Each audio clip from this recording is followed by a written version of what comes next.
നമസ്കാരം, news 7 TV വാർത്തയിലേക്ക് സ്വാഗതം.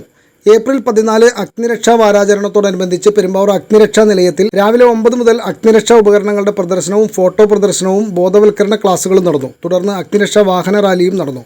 Station officer TK Suresh fire service flag ഉയർത്തി. STO PN Subramanian, ASTO TK Eldho, BC Joshi തുടങ്ങിയ നിലയത്തിലെ ജീവനക്കാരും സിവിൽ ഡിഫൻസ് അംഗങ്ങളും പങ്കെടുത്തു. നിലയത്തിൽ വിവിധ ഫയർ ആൻഡ് ഇൻസിഡന്റുകളുടെ ഫോട്ടോ പ്രദർശനവും വിവിധ ഉപകരണങ്ങളുടെ പ്രദർശനവും ഉണ്ടായിരുന്നു. കാണാൻ വന്ന ആളുകൾക്ക് ക്ലാസുകളും നൽകി. കൂടാതെ നിലയത്തിലെ ഫയർ വാഹനങ്ങളും ഉൾപ്പെടുത്തി പെരുമ്പാവൂർ ടൗൺ ചുറ്റി വാഹന റാലിയും ഏപ്രിൽ 14 ഫയർ ഡേ സംബന്ധിച്ച സന്ദേശവും നൽകി. ഇതോടൊപ്പം വിവിധ സ്ഥലങ്ങളിൽ കഴിഞ്ഞ ആഴ്ച മുതൽ ബോധവൽക്കരണ ക്ലാസുകളും നൽകുന്നുണ്ട്.